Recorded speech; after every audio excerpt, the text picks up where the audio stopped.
오늘 여러분과 제가 볼 것은 오늘부터 볼 것은 요한계시록이 되겠습니다.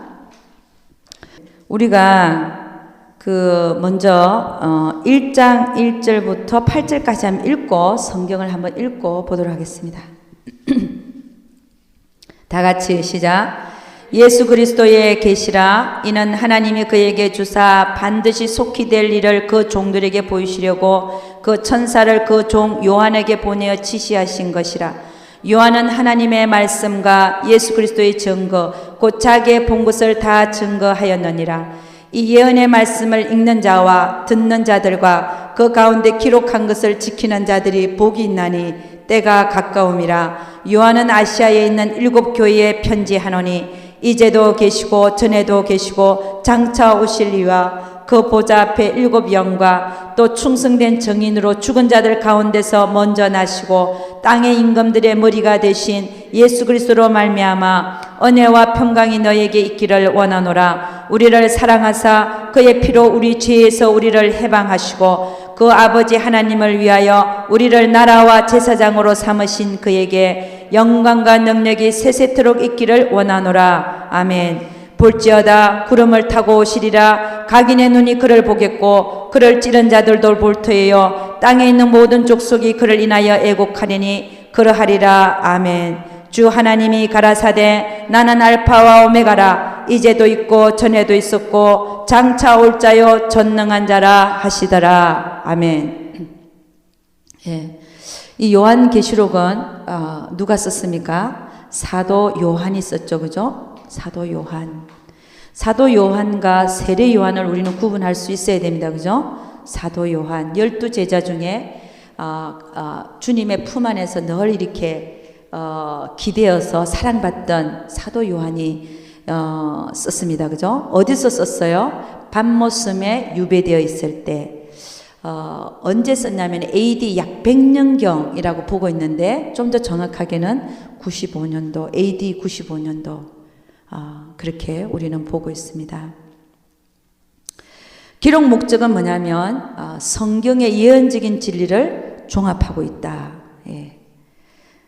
거기 타이포가 좀 있죠. 그죠? 예. 주제가 뭐냐? The day of the Lord, 주의 날, 심판의 날이죠. 심판의 날. 예. 심판의 날을 주제로 삼고 있습니다. 7년 환란이 있은 후에 그 다음에 천년 왕국이 오죠. 그죠? 천년 왕국이 오고 그 다음에는 뭡니까? 백보자 심판이 일어납니다. The day of the Lord라고 하는 건 뭐냐면 백보자 심판을 얘기하는 게 아니라 주님이 지상 재림을 해서 이 세상을 끝내는 그날을 우리는 The day of the Lord 이렇게 말할 수 있습니다. 그때가 언제냐? 천년 왕국 시작하기 전이죠. 천년 왕국 시작하기 전이다. 여러분, 우리는 이 요한계시록을 많은 사람들이 상징적으로 풉니다. 비유적으로 풀기도 하고 상징적으로 푸는데, 그러나 이 계시 자체가 뭐로 적혀 있냐면 문자로 적혀 있잖아요. 근데 문자로 적혀 있기 때문에 문자적으로 먼저 해석을 해야 되는 거예요. 그죠? 우리가 교통을 어떻게 합니까? 사람과 사람의 교통을 문자로 우리가 편지를 보내서 편지로 교통하는 거 아니에요? 이 계시가 글자로 적혀있기 때문에 일단은 문자적으로 우리가 다 봐야 된다는 거예요. 할렐루야. 문자를 넘어서 상징적으로 보기 시작하면 이게 이제 이단으로 빠지거나 아니면은 엉뚱하게 풀거나 아니면 전혀 원래 의미하고는 다르게 풀려질 수가 있다는 겁니다. 그렇지 않습니까? 그래서 문자적으로 보는 것을 저는 90% 이상을 문자적으로 봐라. 할렐루야. 그리고 이 요한계시록은요, 구약하고 또 연결되어 있습니다. 예. 이 주의 날에 대해서 스가랴서에서도 말하고 있고, 또, 우리 또 그 다니엘서에도 말하고 있고, 또 우리 요한계시록에도 말하고, 구약하고도 많은 데서 이 주의 날에 대해서 말하고 있어요. 심판의 날. 그 다음에 이 요한계시록의 특징이 뭐냐면, 일어나는 순서적으로 기록하고 있다는 겁니다. 순서적으로 기록하고. 어떤 분이 그런 얘기를 했어요. 요한계시록을 문자적으로 해석하지 않고 상징적으로 해석하기 시작하면 그가 받는 은혜는 5%도 안 된다 그랬어요. 근데 그 말이 맞는 것 같아요. 문자적으로 봐야 됩니다. 그러니까 예를 들어서 14만 4천이다. 14만 4천. 14만 4천을 어떻게 해석할 것인가? 많은 사람들은 14만 4천이 영적인 숫자라 그래요. 그런데 문자적으로 보면 어느 숫자예요? 이스라엘 민족의 숫자예요. 이스라엘 12지파의 입맞은 자가 그 14만 4천이라는 거예요. 14만 4천. 그럼 문자적으로 봐야 되지 않겠습니까? 문자가 왜 있습니까? 그래서 저도 이 성경을 1.1획도 떨어지지 않고 이루어진다고 보기 때문에 14만 4천도 저는 그대로 문자적으로 이스라엘 민족의 입맞은 수로 저는 봅니다. 여러분은 또 다른 데서 가서 다르게 또 들을 수 있어요. 그 뭐 영적인 비유의 숫자다. 응? 예를 들어서 영적인 이스라엘의 숫자다. 우리가 다 이방인의 이스라엘 숫자다. 그렇게 보는 견해도 있습니다. 그렇지만 저는 그렇게 보지 않고 문자적으로 정확하게 이스라엘의 숫자로 보고 있습니다. 왜냐하면 이 성경이요. 이 성경이 이스라엘 민족의 중심적으로 쓰여 있어요. 우리가 원가지가 베어내져서 우리는 이방인의 가지지만 원가지가 베어내지고 그 포도나무에 우리가 접붙임을 받을 뿐이지 주님은 이 성경의 역사를 이스라엘 중심으로 써 오셨고 이스라엘에서 주님이 오셨고 이스라엘이 회복하실 것이고 이 이스라엘 회복할 때 이때니까 저때니까 너희들은 아무도 모른다. 나도 모른다. 천사들도 모른다. 아버지만 안다 그랬어요. 이스라엘의 회복이 이 요한계시록에서 일어납니다. 그래서 결국은 하나님은 이스라엘을 중심으로 이 구속사를 이루어가고 계신다.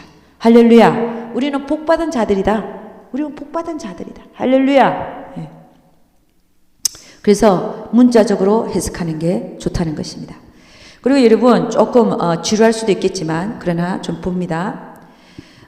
그 밑에 보니까 하늘에서 일어나는 일과 땅에서 일어나는 일을 1장부터 22장까지 이렇게 쭉 보면요. 하늘에서 일어나는 일이 1장이고 땅에서 일어나는 2장하고 3장이에요. 그러니까 여러분 이게 무슨 얘기예요? 그 다음에 환란 때는 인을 떼는 장면이 4장 5장 그 다음에 환란으로 7년 환란으로 들어가는 것이 6장에서 19장까지 이렇게 그건 땅에서 일어난다는 거죠.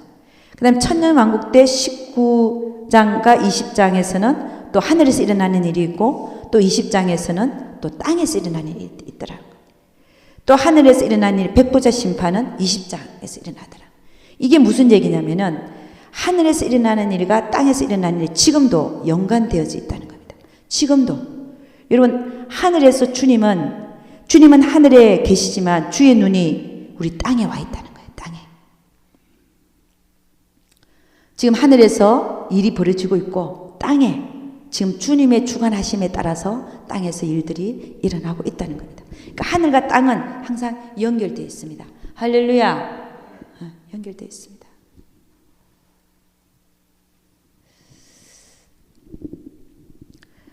여러분 7년 환란이 6장부터 19장까지 이렇게 적혀 있는데 우리는 전 환란기를 3년 반, 대환란을 후 3년 반 이렇게 보고 있습니다. 근데 7인을 떼기까지는 전 3년 반으로 보고요. 그 다음에 7인을 다 떼고 7나팔이 시작하는 때부터 후 3년 반으로 보는 견해가 있습니다. 후 3년 반.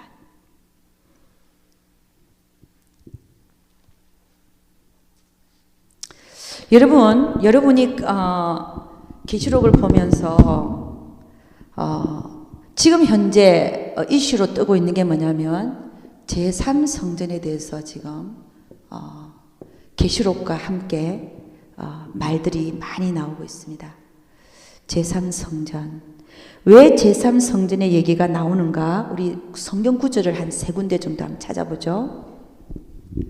자, 다니엘서 9장 27절 한가 봅니다. 다니엘서. 우리 요한계시록으로 다시 돌아올 거니까 좀 이렇게 표시를 해놓고 다니엘서 9장 27절 한가 보죠.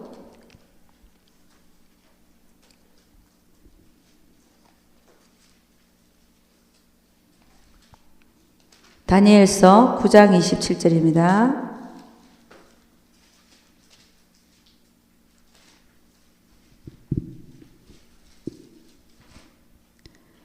예, 27절 다 같이 시작. 그가 장차 많은 사람으로 더불어 한 이레 동안의 언약을 굳게 정하겠고 그가 그 이레의 절반에 제사와 예물을 금지할 것이며 또 잠포하여 미운 물건이 날개를 의지하여 설 것이며 또 이미 정한 종말까지 진노가 황폐케 하는 자에게 쏟아지리라 하였느니라.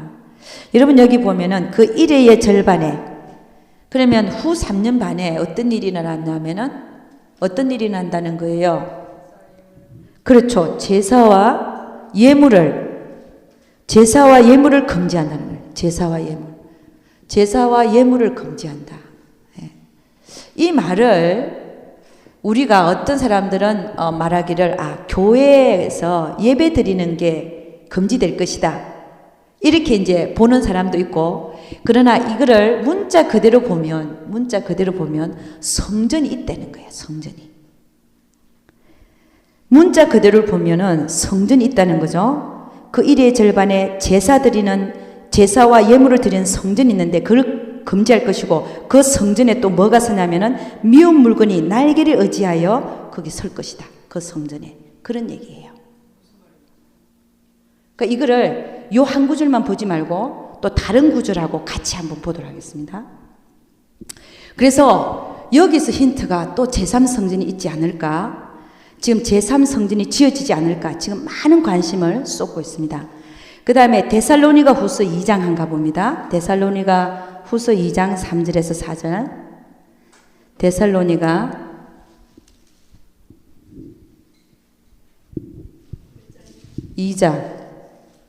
데살로니가 후서 2장 3절에서 4절.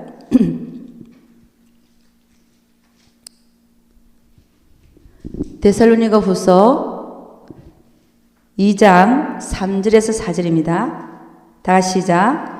누가 아무렇게 하여도 너희가 미혹하지 말라. 먼저 배도하는 일이 있고 저 불법의 사람 곧 멸망의 아들이 나타나기 전에는 이르지 아니하리니 저는 대적하는 자라 범사에 일컫는 하나님이나 숭배함을 받는 자 위에 뛰어나 자존하여 하나님 성전에 앉아 자기를 보여 하나님이라 하느니라. 예, 여기 보면 멸망의 아들이 나타나가지고 뭐라고 하냐면은 어디 앉아 있다고요? 하나님 성전에 앉아서 자기를 보여 하나님이라 한다. 하나님의 성전이 있다는 거예요. 그렇죠? 이게 마지막 적그리스도가 나타나서 하나님의 성전에 앉아가지고 자기가 하나님이라 그런다는 거예요. 그럼 성전이 있어야 되잖아요. 우리가 문자적으로 보면 그렇잖아요. 성전이 있죠, 그죠? 그런데 지금 이스라엘에는 성전이 있습니까, 없습니까? 없습니다. 다 무너지고 서쪽 벽만 남아 있는 거예요. 그러니까 성전이 재건될 것이다. 지금 굉장한 관심이 마지막 이 시대에 지금 쏟아지고 있다는 것입니다. 그 다음에 계시록 11장 가보죠. 계시록 11장 1절에서 2절. 계시록 11장 1절에서 2절입니다.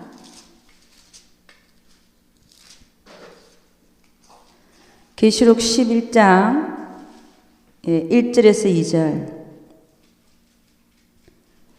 예, 다 같이 시작. 또 내게 지팡이 같은 갈대를 주며 말하기를 일어나서 하나님의 성전과 제단과 그 안에서 경배하는 자들을 청량하되 성전 밖 마당은 청량하지 말고 그냥 두라. 이것을 이방인에게 주었은즉 저희가 거룩한 성을 42달 동안 짓밟으리라.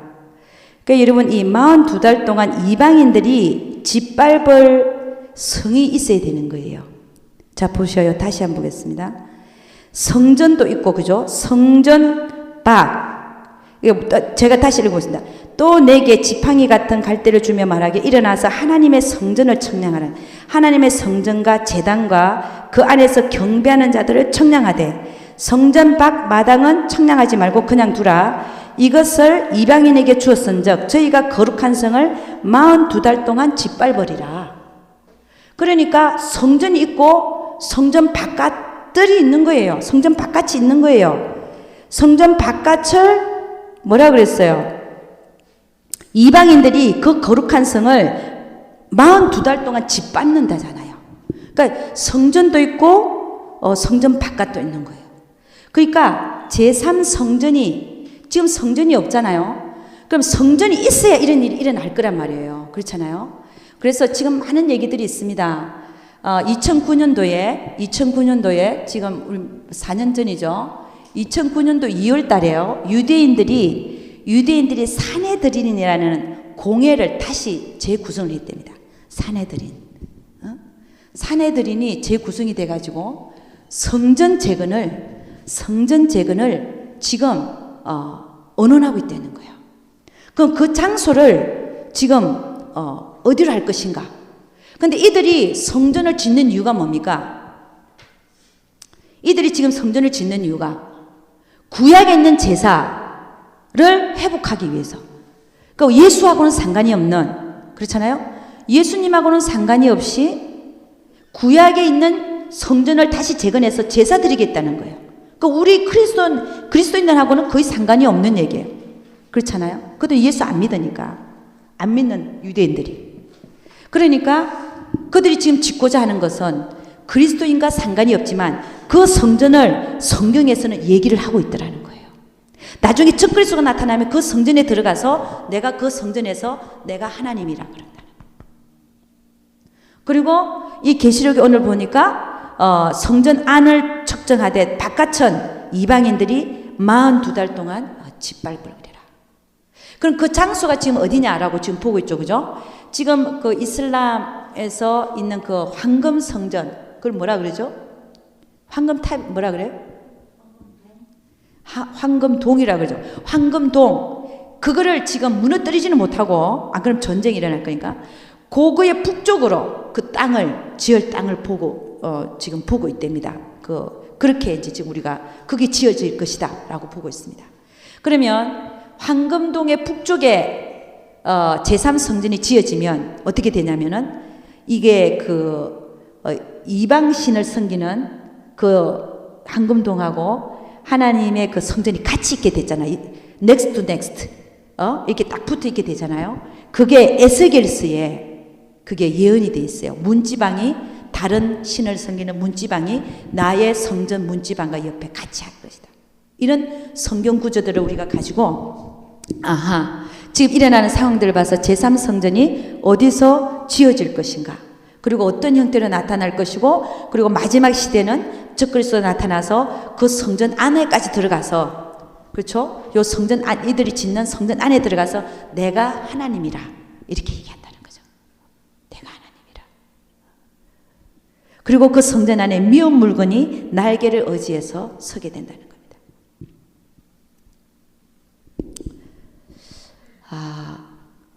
여러분, 왜 이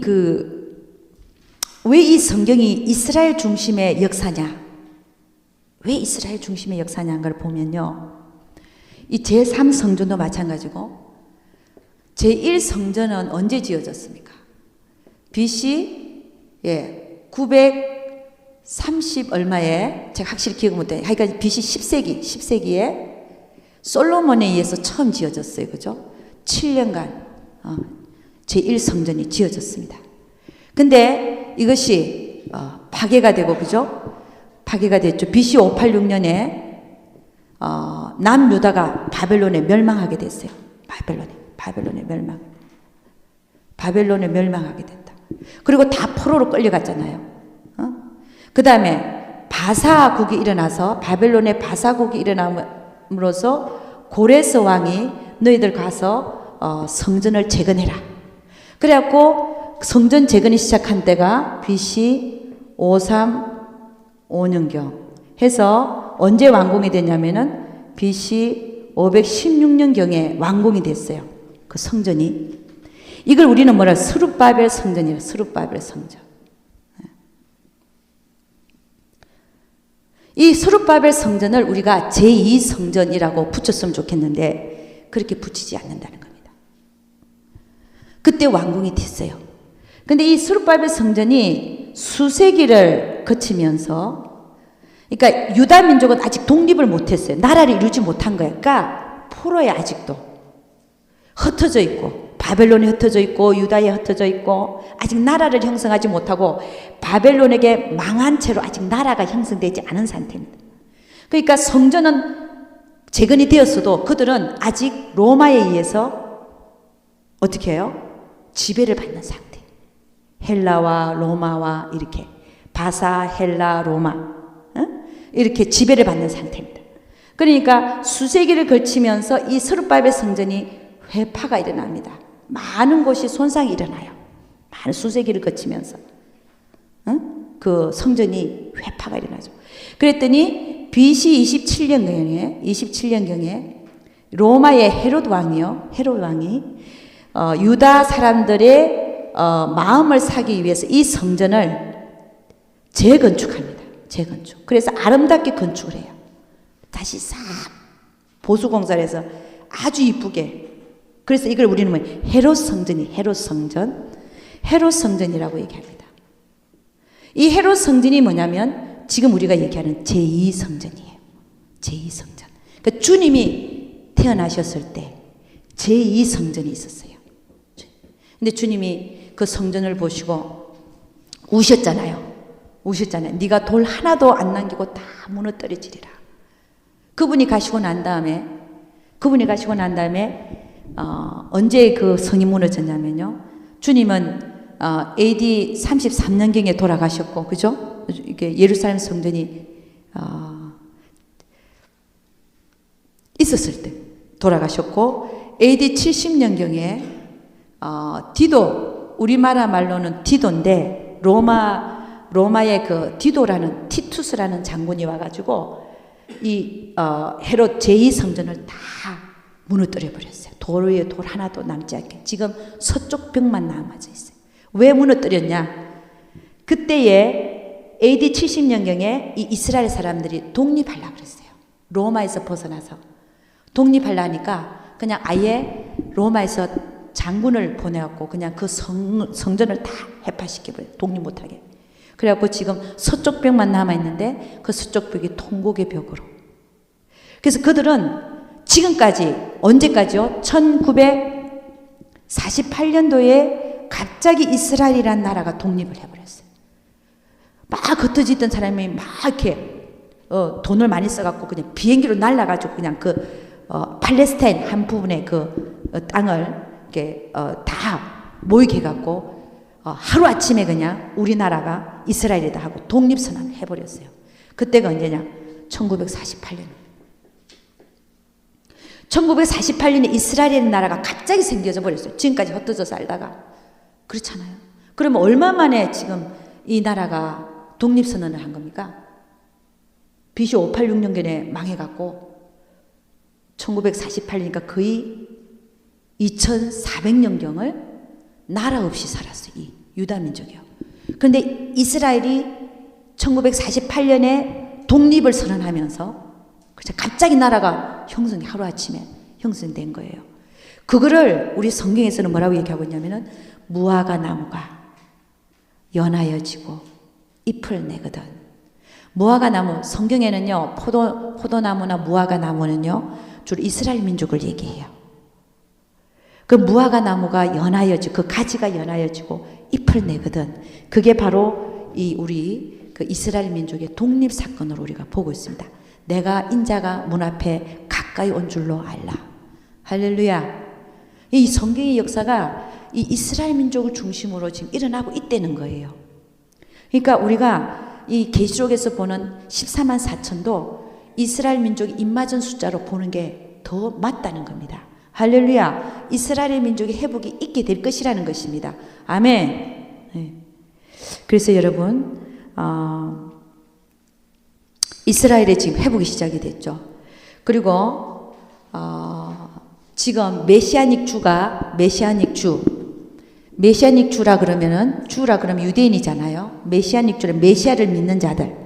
그게 지금 2만 명에서 3만 명으로 지금 추정되고 있습니다. 그러니까 이분들이 지금 입맞은 자들이죠. 어떻게 보면. 그러니까 14만 4천이 채워지기는 만일에 영적인 부흥만 일어난다. 그러면 금방 채워지는 거예요.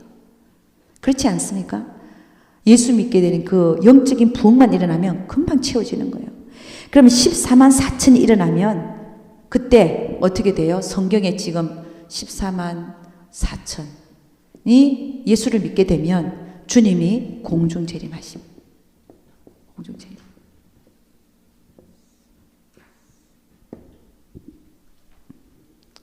주님이 구름을 타시고 공중에서 우리를 데리러 오십니다.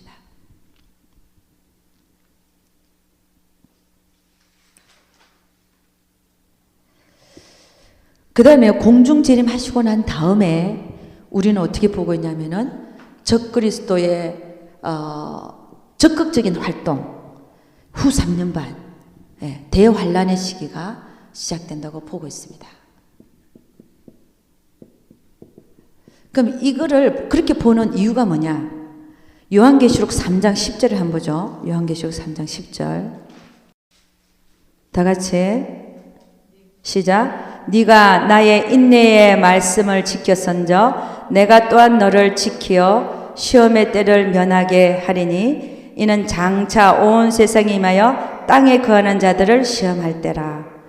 이 말씀은 주님이 필라델피아 교회에게 보내는 편지 속에 있는 그런 말씀인데, 분명히 여기서 말씀하시는 건 뭐냐면 네가 내 인내의 말씀을 지켰기 때문에 내가 또 너를 지켜서 온 세상에 임하여 땅에 있는 자들을 시험할 그때에 내가 네 시험의 때를 면하게 해주겠다. 이 성경 구절로 우리는 주님이 공중 재림하는 것이, 우리가 들림 받는 것이 바로 우리가 적그리스도의 대환란 시기가 시작되는 전이라고 보고 있다는 것입니다. 할렐루야.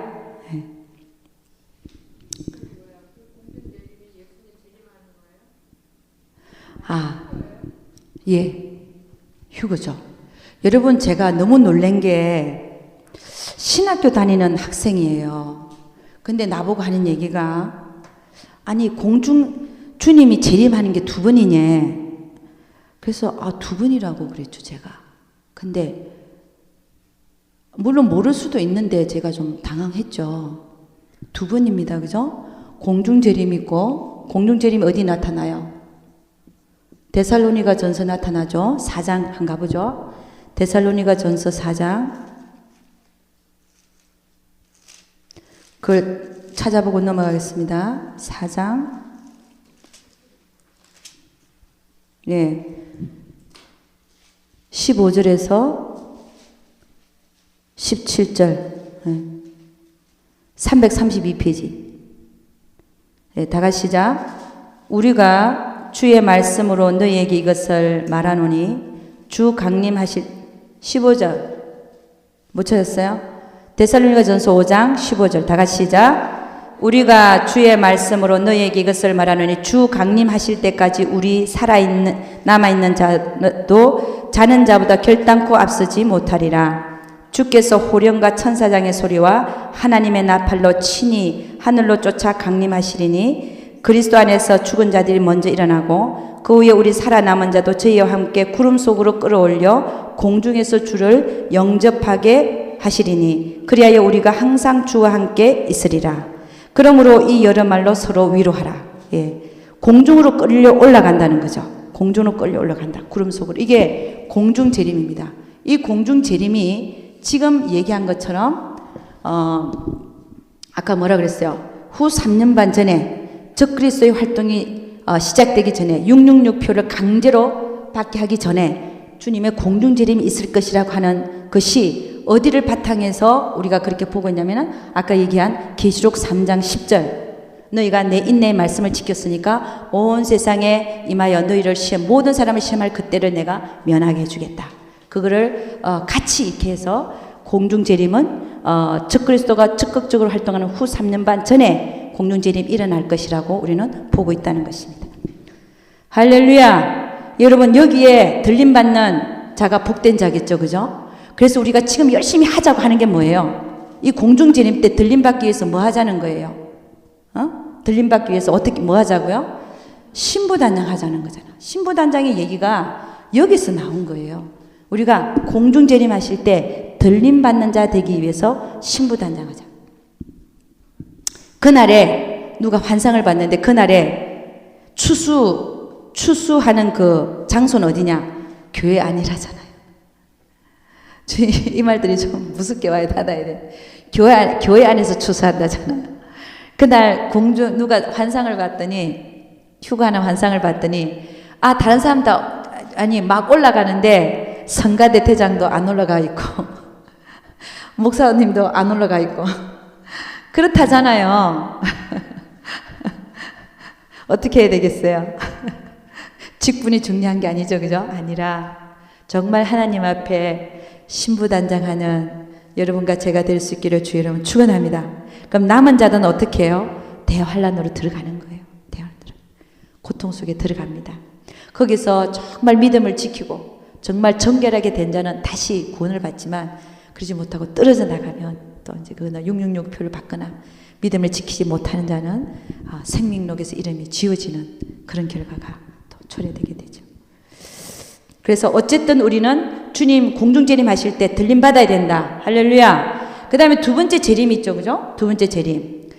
예를 든 게 아니 진짜 이게 일어나요. 공중재림 하셔서 공중에서 우리는 주님의 어떤 혼인잔치가 일어난다 봐요. 혼인잔치. 얼마 동안 하냐? 7년 동안.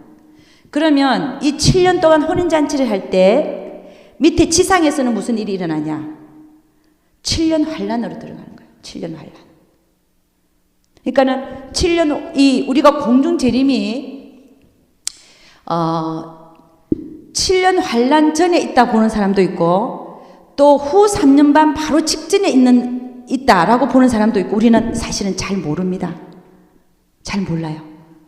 그러니까 후 3년 반 바로 전에 있다라고 보는 분들도 있고 그 다음에 7년 환란이 시작되기 전에 공중 재림하신다. 그런 분들이 있고 근데 저는 어디에 좀 가깝냐면 후 3년 반 전에 일어날 것 같아요. 제가 쭉 이렇게 보면 저의 견해는 그렇습니다. 근데 많은 사람들이 또 7년 환란이 시작되기 전에 공중 재림이 있을 것이다.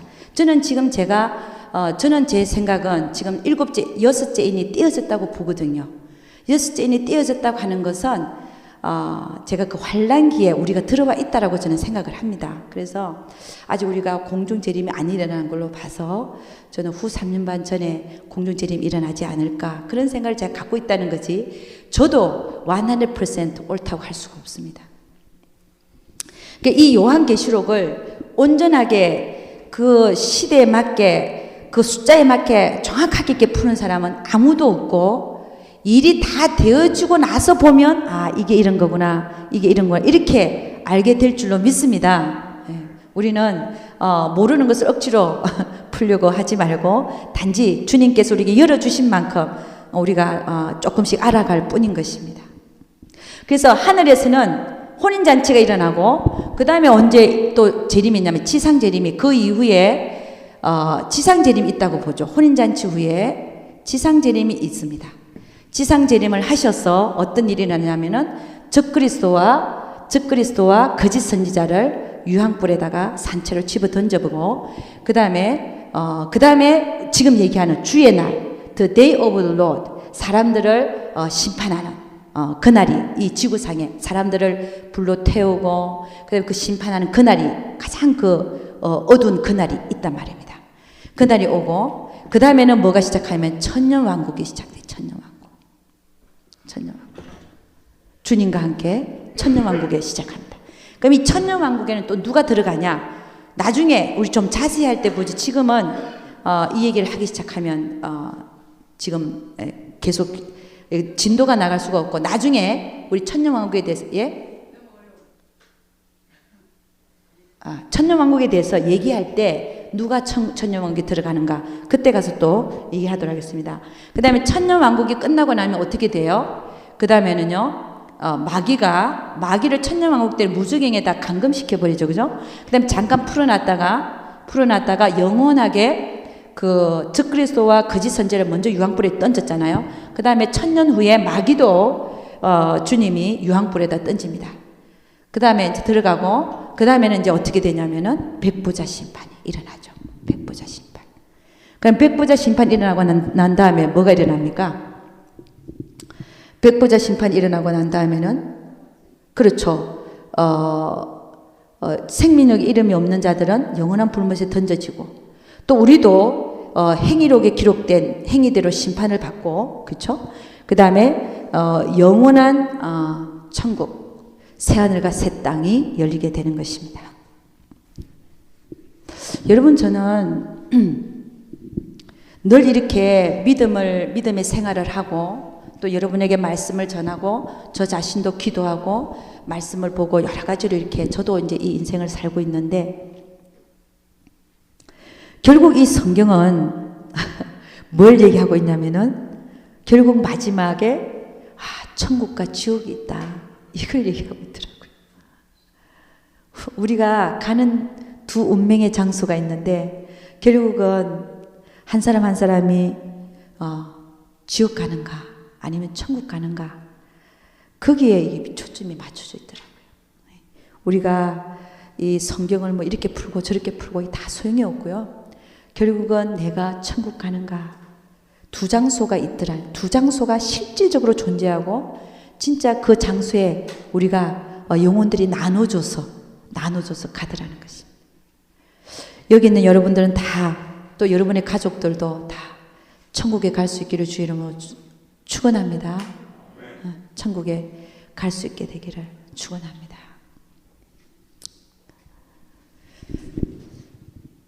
그러니까 결국은요 우리가 이 세상을 살면서 천국과 이 세상을 연결시키면서 살아야 돼요. 우리는 이걸 자꾸 생각 안 하고 사니까 이 세상에 자꾸 이렇게 접해서 살게 되는 거지. 우리가 살면서도 항상 우리가 생각해야 될 것이 내 인식 속에 사람을 보면서도 항상 천국과 지옥이 생각이 나야 돼요. 저 사람은 천국 갈 것인가 지옥 갈 것인가 생각을 해야 복음을 전할 거 아닙니까? 안 그렇습니까? 그래 안 그래요?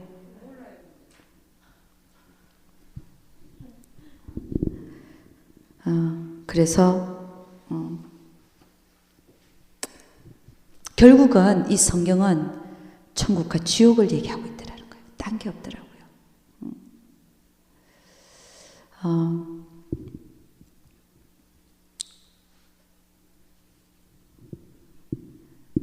그래서 여러분 어떤 자가 천국 갑니까?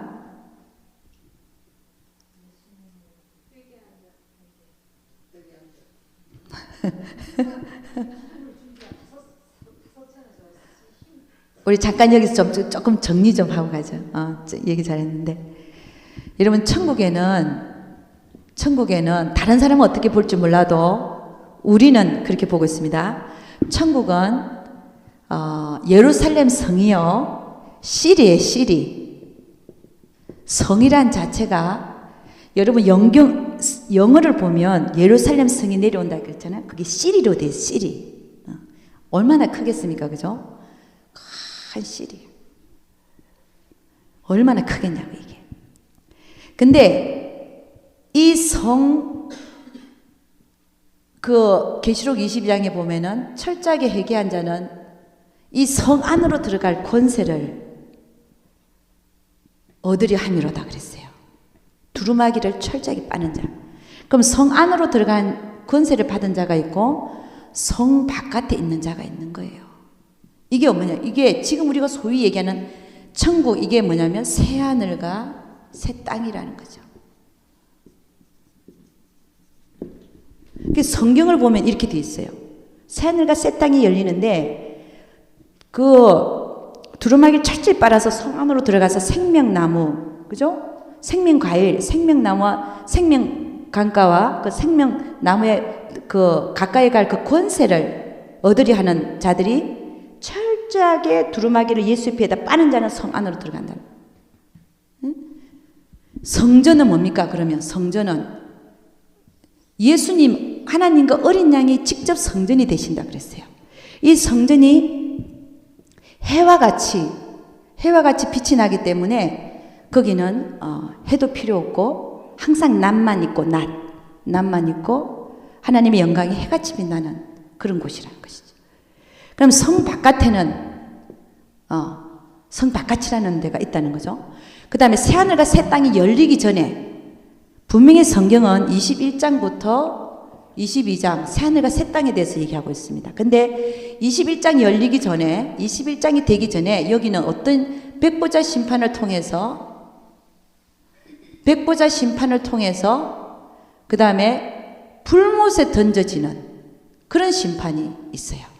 그러니까 불못은 지금 21장부터는 없는 거예요. 없고 새하늘과 새 땅에 대해서만 얘기하고 있잖아요. 그죠? 그럼 이렇게 보면 영원한 불못에 들어가는 자가 있고 성 바깥에 있는 자들이 있을 것이고 성 안으로 들어오는 자가 있다 이거예요. 그렇잖아요. 그 영원한 불못에 가는 자는 성경에서 뭐라고 해요? 생명력에 이름이 없는 자. 생명력에 이름이 없는 자. 이름이 없다. 생명력에 이름이 없는 자. 이게 뭐냐면 이름이 적혀졌었는데 지워질 수도 있잖아요. 지워질 수 있다. 그래서 모세가 책에 내 이름이 지워지는 한이 있더라도 이 무리들을 용서하소서 그랬거든요. 그 생명력 이름이 들어갔는데 지워지는 경우가 세 가지 경우가 분명히 성경에 나와 있다 그랬죠. 그죠? 첫째는 뭡니까? 이름이 적혀졌는데 지워지는 경우. 이런 사람들이 불못에 던져진다는 거예요. 성령 해방죄. 목사님이 앞에서 설교를 하는데 뒤에서 빨리 끝내라고 신호를 보내는 거야. 이러면 안 된다는 거죠. 그리고 사모님이 그냥 다른 사람 다 듣고 있는데 졸고 앉아있어. 이러면 안 된다는 거예요. 그렇죠? 하나님은 일하러 보내는데 둘씩 보내. 둘씩 보내더라고요. 둘씩. 왜 둘씩 보내냐? 저 앞에 보면은 이런 말이 있어요. 전도서에 보면은 하나는 패하는데 하나를 보내면 한 사람은 패하는데 두 사람은 견디고 세 사람은 삼겹줄은 끊어지기가 힘들다 이렇게 말이 있어요. 그러니까는 하나님은 왜 둘씩 보내냐? 왜 둘씩 짝지어서 목회를 하게 하냐? spiritual battle, 영적 전쟁에서 승리하라고 둘씩 묶어놓는 거예요. 근데 둘씩 묶어놨는데 서로가 서로를 도와서 잘 일을 해야 되는데 오히려 한 사람은 방해하네. 둘씩 보내놨는데. 그렇잖아요? 한 사람이 방해를 해. 그럼 이건 어떡하겠어요? 하나님 이거의 진노는 이루 말할 수가 없는 거예요. 한 사람은 열심히 예를 들어서 열심히 증거하고 열심히 하려고 하는데 한쪽에서는 그 에너지를 다 갉아먹고 방해하면 이게요. 하나님 얼마나 진노가 크시겠어요. 한번 생각을 해봐요. 응? 그러니까 이 성령 해방죄 이름 지워진다는 거. 이때 요로 가는 거 요로. 그 다음에 두 번째는요. 한번 비침을 받고 타락한 죄. 한번 비침 받고. 여러분 이게요. 제가 한번 생각을 해봤어요. 하나님 말씀도 은사, 하나님 말씀도 다 의의 말씀도 경험한 자. 그러면 내가 은사도 행해보고 다 해본 사람이야. 그런데 타락했어요. 그런 사람이 어떤가를 봤더니 물론 우리가 생각하는 흉악한 죄, 정말 짓지 말아야 될 죄를 짓는 사람이 있는가 하면 여러분 양심에 화인 맞는다. 하나님이 그 양심에 계속 말씀하시는데도 무시한다. 그럼 이거는 이제 나는 하나님 말씀 안 듣겠다라고 딱 하나님을 내 양심 안에 안 모시는 거거든요. 하나님을 저버리는 경우에 이게 이런 일들이 양심에 하인 맞는 일들이 우리가 생각하는 끔찍한 일뿐만이 아니고 우리에게도 아주 사소한 일 같지만 우리에게도 일어날 수 있다는 거야. 그러면요, 그게 뭐냐면 양심의 화인만. 내가 하나님은 항상 양심에 너무 많이 말씀하시거든요. 오히려 하나님의 성전이 어디냐? 우리 안에 계신데, 우리 영 안에 와 계신데 어디 와 계시냐? 주로 양심에 많이 역사하셔요. 근데 양심에 화인 맞는 일을 내가 계속한다. 그럼 이게 이제 나는 하나님의 음성을 안 듣겠습니다라고 한 하나님을 저버리는 이게 바로 한번 비침을 받고 타락하는 죄가 아닌가. 다시 한번 예수를 십자가 못 박을 수 없는 그런 일을 하는 자가 아닌가 하는 생각을 해봤어요. 그런 것 같아요. 제가 보니까.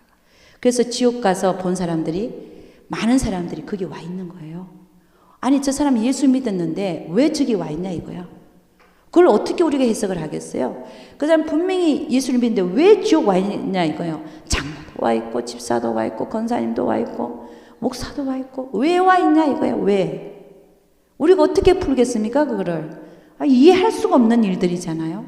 그러면 여기에 해당할 수밖에 없는 거예요. 딴 게 없어, 제가 보니까. 물론 성령 예방제 걸릴 수도 있겠죠. 응? 그 다음에 세 번째, 그러니까 우리가 다 조심해야 돼. 한번 비침받고 타락하지 않으려면은 내 양심에서 계속하는 말을 들어라. 아멘. 네. 작은 일이든 큰 일이든. 세 번째로요. 세 번째는 아시죠? 666 받는 사람. 응? 예수를 믿어도 666을 받는 사람.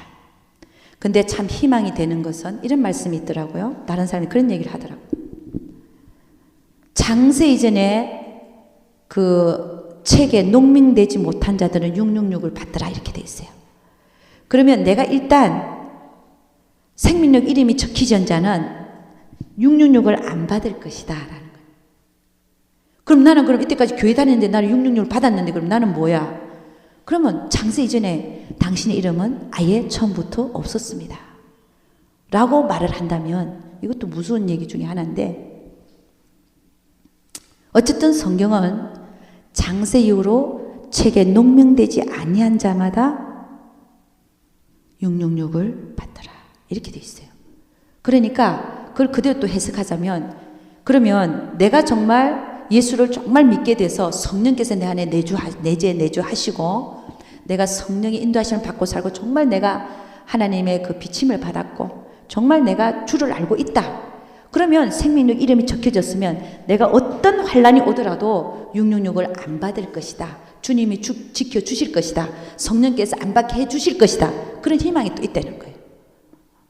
아멘. 그러니까 결국은 그때가 봐야 알겠지만 어쨌든 그렇게 얘기하고 있습니다. 그 다음에 밑에 한번 보겠습니다. 그래서 7인이 있고, 그 다음에 7나팔, 7대접 이렇게 지금 시작되고 있죠. 그죠? 근데 7인은 이걸 뗄 사람이 없어서 예수 그리스도만이 이 인을 뗄 수가 있다. 첫째 인을 떼니까 그 떼는 장면을 한번 가보죠. 계시록 한번 가보도록 하겠습니다. 계시록 첫째 인을 떼는 장면. 예, 6장에 1절과 2절 이렇게 나와 있습니다. 다 같이 한번 읽어봅니다. 6장 1절 2절 다 같이 시작. 내가 봄에 어린 양이 7인 중에 하나를 떼시는 그때에 내가 들으니 내 생물 중에 하나가 우레 소리같이 말하되 오라 하기로, 내가 이에 보니 흰 말이 있는데 그 탄자가 활을 가졌고 면류관을 받고 나가서 이기고 또 이기려고 하더라. 여기서 흰말 탄자가 누구냐 하는 거죠. 흰말 탄자. 어떤 사람들은 적그리스도다. 조인규 목사님은 그렇게 얘기했고, 또 다른 분들도 적그리스도다라고 말하는 분인데, 이 적그리스도라고 보는 사람도 있지만 이것을 또 천사장이다라고 보는 사람도 있습니다. 왜 천사장이냐?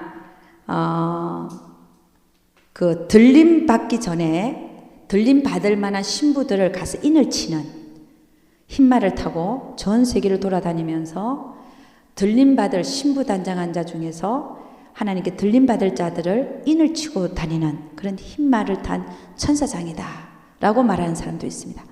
그러나 우리는 사실은 어느 게 어느 건지 정말 사실은 모릅니다.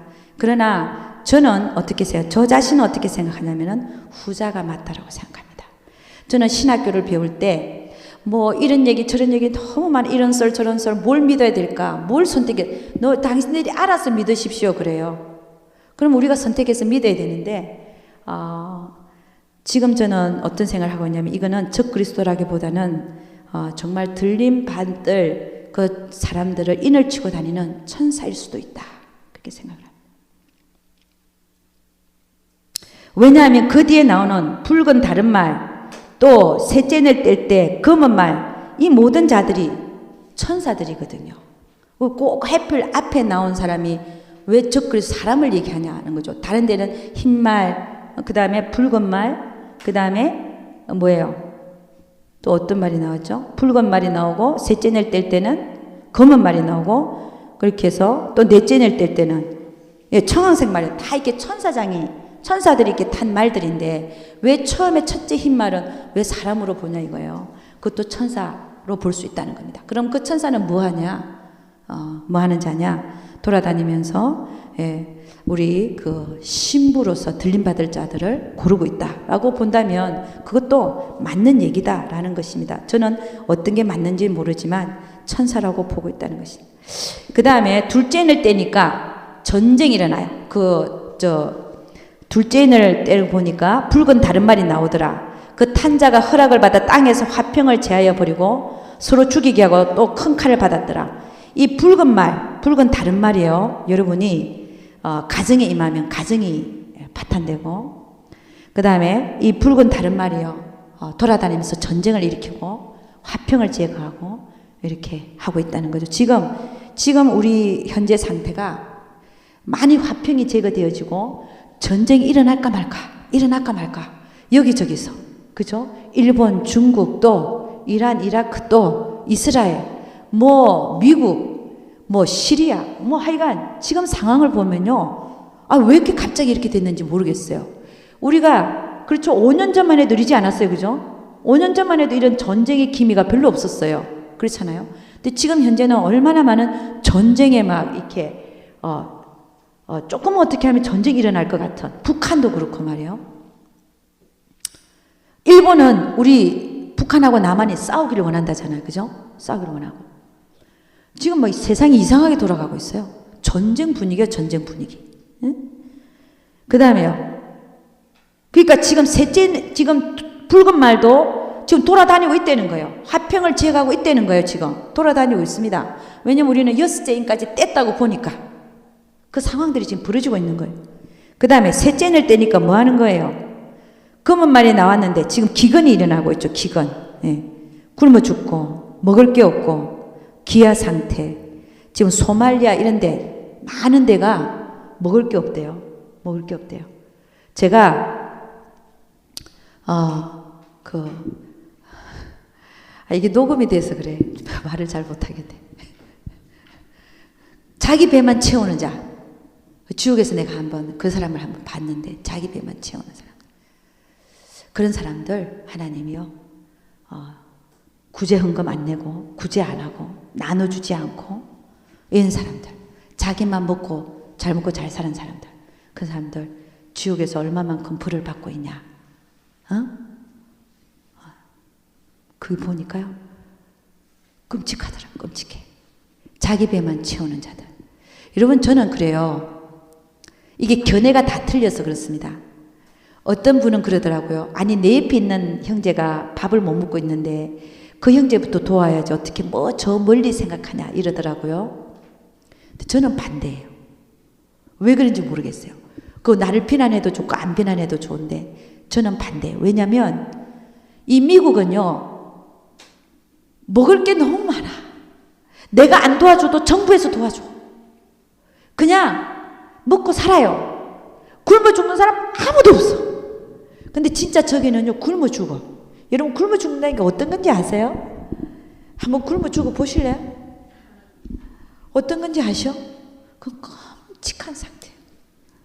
거기는 굶어 죽는데 말이야. 거기를 몇십 불만 보내도 거기는 1불이 엄청난 가치라잖아요. 그러니까 엄청 먹고 사는데 우리는 거기는 왜 도와주냐고 말이야. 가까이 있는 사람을 도와야지. 그 말도 맞기는 어떤 면에서 맞아요. 그렇지만 저의 마음은 그렇지 않습니다. 저는 여기 있는 사람들 굶고 이런 거 다른 사람을 위해서 다 공급이 되니까 저는 오히려 제가 정말 구제해야 되겠다 생각하는 사람은 어디냐면 저 멀리 있는 굶어 죽어가는 진짜 굶어 죽어가는 그런 사람들에 대한 이게 마음이 많아요. 그래서 여러분 어쨌든 이곳에 있는 사람을 도우든 저곳에 있는 사람을 도우든 다 도울 수 있기를 주 이름 축원합니다. 그 다음 넷째 낼 때니까 그렇죠? 사망이 따라오죠. 그게 죽는다는 거죠. 한 4분의 1 정도가, 땅 4분의 1 정도가 죽더라는 거죠. 청황생말이 나오는데 4분의 1 정도가 죽더라. 그 다음에 다섯째 인을 떼면요, 이 순교자들이 죽임을 당한 하나님의 말씀과 저의 가진 증거로 인하여 죽임을 당한 영혼들이 그 기도하는 장면이 나와요. 그 다음에 우리는 지금 여섯째 인이 떼졌다고 봅니다. 여섯째 인이 떼졌는데 지금 대지진이 일어난 거죠. 12절부터 보면은 큰 지진이 일어나고 또 해가 총단같이 검어지고 온달이 피같이 변하며 지금 대지진이 일어났다는 거죠. 그 다음에 그 뒤에 일어날 사건들은 지금 아직 안 일어나고 있죠. 그러니까 지금 여섯째 인이 떼어져서 지진들이 이곳저곳 폭죽 터지듯이 지금 터지고 있다라고 지금 우리는 보고 있습니다. 그 다음에 일곱째 인이 떼어지면 그 다음에 어떻게 되냐면요, 여섯째 인이 떼어지고 나서 이제 14만 4천이 또 인을 치게 받는 그런 일들이 일어나죠. 여섯째 인이 떼어지고 나서. 그러니까 14만 4천이 언제 채워지냐. 그래서 여섯째 인이 떼어지고 나서 일곱째 인이 떼어지기 전에 사이에 일어난다는 거예요. 지금 우리가 얘기하는 그 다음에 제3성전이 세워지고 하는 것도 아마 지금 그때 일어나지 않을까 우리가 보고 있다는 겁니다. 그 다음에 왜냐하면 일곱째 인이 떼어지면요, 일곱째 인이 떼어지는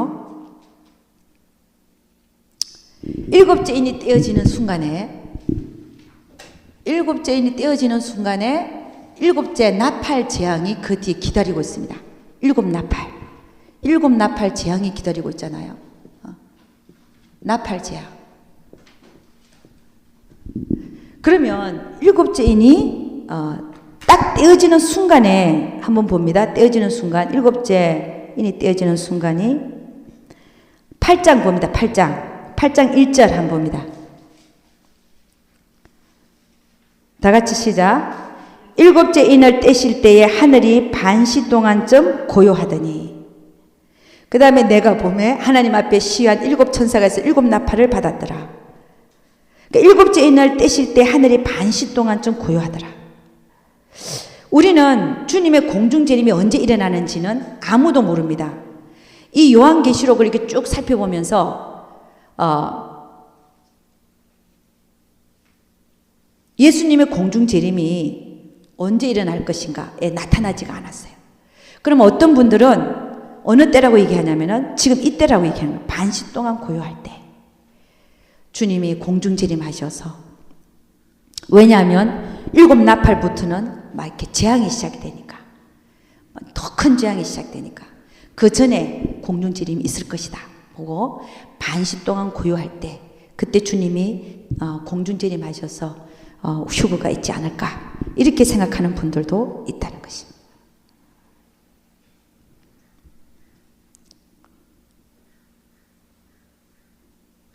그 다음에 첫째 나팔이 불려지면 식물의 3분의 1이 심판을 받고, 둘째 나팔이 불려지면 바다의 3분의 1이 피가 되고, 셋째 나팔이 불려지면 물이 3분의 1이 쑥으로 인하여 썩게 되어서 못 마시게 되고, 넷째 나팔이 불려지면 천체 우주의 해와 달과 별들이 3분의 1이 어두워지고, 그 다음에 다섯째 나팔이 불려지면 황충이 나타나서 무저갱에서 올라와 가지고 사람들을 괴롭히고, 그 다음에 여섯째 나팔이 불려지면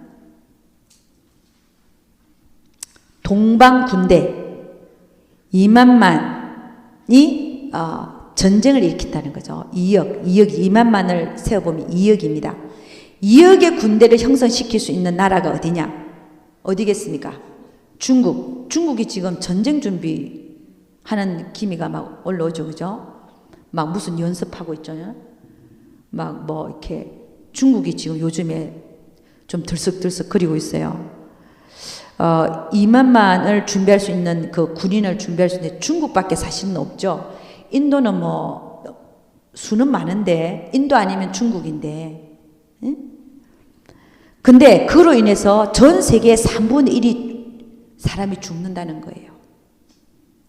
그러니까 지금 제3세계 대전이 일어날까 말까, 이스라엘하고 이란하고 이라크, 이렇게 이란하고 막 싸움이 도화선이 되어가지고, 도화선이 되면 나중에 중국도 인발브 되어지고, 이렇게 해서 전쟁이 제3세계 대전이 일어나면 전 세계의 3분의 1이 죽게 되는. 왜냐하면 화학 무기를 쓰고 엄청난 무기들 지금 쓰기 때문에 3분의 1이 죽는다고 하는 것은 몇 억이 죽는 겁니까?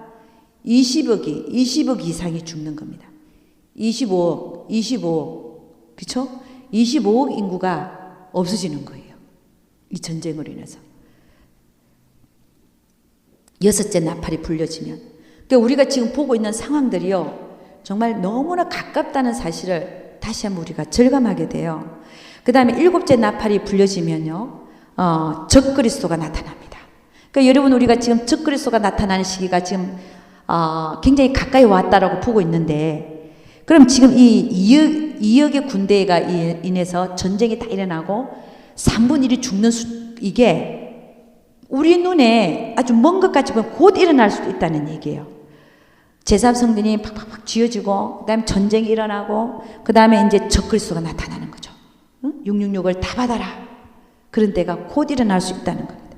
그러니까 이런 나팔 부는 이 재앙들이 많은 시간을 두고 일어나는 게 아니라 하나 불고 나면 또 불고 또 불고 해서 금방금방 이렇게 일어날 수 있다는 거죠. 그래서 일곱째 나팔이 불려지면 이제 적그리스도가 이제 나타납니다. 나타나가지고 모든 사람으로 하여금, 이 지상에 있는 모든 사람으로 하여금 666 표를 받아라. 안 받으면 어떤 매매도 못한다라고 한다는 것입니다. 그리고 일곱째 나팔이 불려졌기 때문에 이제는 일곱 대접의 재앙이 시작이 됩니다. 666을 받은 자들은 어떻게 된다고요?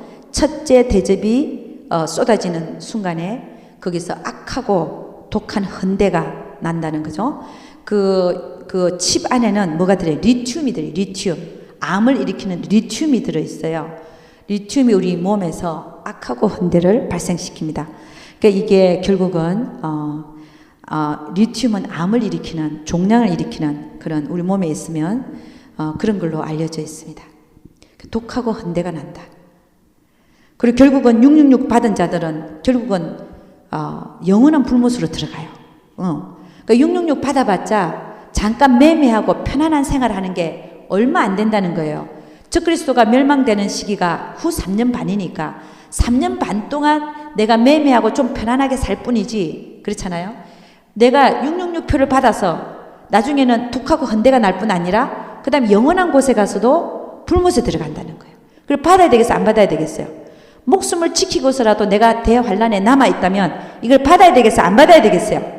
들림 못 받고 남았으면 받아야 되겠어요? 안 받아야 되겠어요? 목숨을 버리더라도 안 받아야 되는 거예요. 아멘. 절대적으로 안 받아요. 그냥 죽어요. 그냥 죽이십시오 하고 목 내밀어 그냥. 그러면 딱 죽으면 천국이야. 아멘. 영원히 떠버립니다. 그냥 죽는 건 아무것도 아니에요. 파리 목숨, 파리 한번 죽어봐. 그냥 착 나가죠. 떨어지고. 그 다음에 금붕어도 하나 죽으면 그냥 쫙 뻗어버려요. 인간도 영이 떠나가는 거 쫙 뻗어버리고 흙으로 돌아가는 거예요. 그 애탈 필요 없어요. 그냥 666 안 받고 그 영혼이 구원받는 게 훨씬 낫다는 거죠. 그죠? 할렐루야. 그래서 666 안 받으실 거죠? 아멘. 받으면 안 된다는 거예요. 자, 그 다음에 두 번째 대접이 쏟아지니까 바다가 피로 변한다. 그 다음에 세 번째 대접이 쏟아지니까 진노의 대접이 쏟아지니까 물이 피로 변하는. 이게 물을 마시고 살 수 있겠어요? 물이 다 피로 변하는. 이제 살 수가 없는 거야. 사람이 살 수가 없어요. 응? 그리고 사람들이 이제 불이 타는 거야. 네 번째는. 네 번째 대접을 쏟으면요, 하나님 진노의 대접인데 해가 권세를 받아서 사람들을 다 태워버려요. 여러분, 해가 얼마나 뜨거운지 아세요? 저 뜨거운 해가 조금이라도 우리 쪽으로 가까이 오죠? 싹 다 태워버려요. 여러분이 아침에 너무 춥죠? 근데 해가 나니까 막 덥잖아. 더 벗어버리잖아요. 우리가 그냥 해가 우리가 돌면서 이렇게 조금씩 이렇게 해도 이렇게 이제 되는데 아니 말이죠. 생각을 해봐. 조금만 하나님이 그 해를 갖다가 지구를 조금 가까이 가게 한다든지 해를 갖다 조금만 우리 쪽으로 땡기다든지 하면 그냥 다 타서 죽어버리는 거예요. 해가 얼마나 뜨거운데. 그래 안 그래요? 그러니까 하나님은 나중에 우리를 벌하시는 게 다 자연으로 그냥 다 버려버립니다. 이 세상을 시작한 분도 누구예요? 하나님이에요. 끝내는 분도 하나님이다. 그 모든 주권이 누구한테 있다? 우리 하나님한테 있다. 그 다음에 5번째 대접이 쏟아지면요, 이 짐승에 앉아있는 왕자에다 그 보좌에다가 쏟아지면요, 그 나라가 어두워지고 사람들이 고통을 받는데도 회개치 않는다. 그런 말이 나옵니다. 그 다음에 6번째 대접이 쏟아지면 동방으로부터 침략이 오면서 전쟁이 일어나요. 전쟁이 일어나는데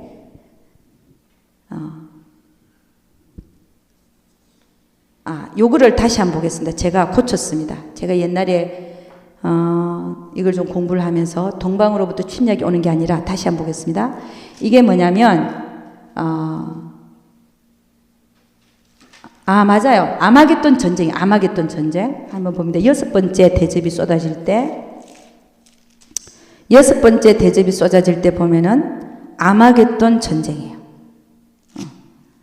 동방에서 군사들이 와갖고 전쟁을 일으킵니다. 이게 아마겟돈 전쟁입니다. 그 다음에 7번째 대집이 쏟아지면은 이제는 어떻게 되냐면은 대지진으로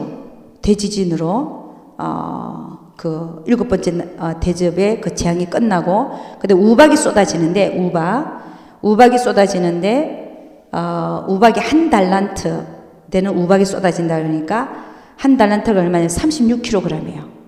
36kg의 우박이 쏟아지는 거예요. 어린애가 12살 아니다. 어린애가 한 7살 정도 되면 36kg 안 돼요. 애가 몇 살 정도 때 한 80파운드 나가죠?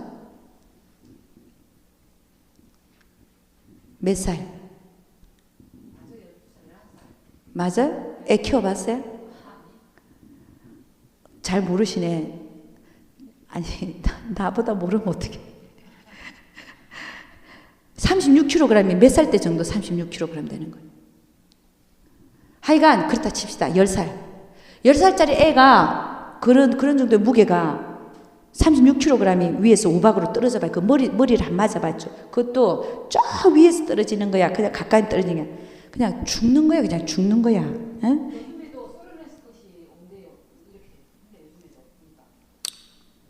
그래 어쨌든 그렇게 해서 진도가 끝나고 19장부터 20장 이렇게 보면요. 19장에 보면 어린 양의 혼인잔치가 나오고 그 다음에 20장에는 천년왕국에 대해서 나옵니다. 천년왕국 이전에 19장에서 17절에서 21절을 보면 그 전쟁이 일어나는데 그 전쟁은 뭐냐면 주님이 만왕의 왕과 만주의 주로 나타나셔서 적그리스도 군대하고 싸웁니다. 그래갖고 적그리스도와 거짓 선지자를 산채로 유황불못에 던져버려요. 그러고 나서 천년왕국이 들어가죠. 그 다음에 20장에 11절부터 마지막 심판이 백보자 심판이 일어나고 그 다음에 21장부터 거기 잘못돼 21장부터 22장 그 맨 밑에가 20장이 아니라 21장과 22장입니다. 21장과 22장은 마지막 환상으로서 새하늘과 새 땅에 대해서 기록하고 있습니다. 예, 여기까지만 하고 첫 번째 시간은 여기까지만 하고 우리 마치도록 하겠습니다. 기도하겠습니다. 하나님 아버지 참으로 감사와 찬양을 드립니다. 주님께서 아버지 하나님 우리를 사랑하셔서 또 요한을 통하여 이렇게 계시를 허락하신 하나님을 찬양합니다. 그래서 우리가 늘 이 계시록을 보면서 우리가 늘 깨어있게 하여 주시는 하나님을 찬양합니다. 정말 주님이 언제 오실지 모르는 아버지 하나님 이 상황 속에서 정말 우리가 깨어있어서 정말 주님이 도적같이 말이라고 하셨는데 우리가 잘 준비하고 주님을 맞을 수 있도록 우리는 축복하여 주시옵소서.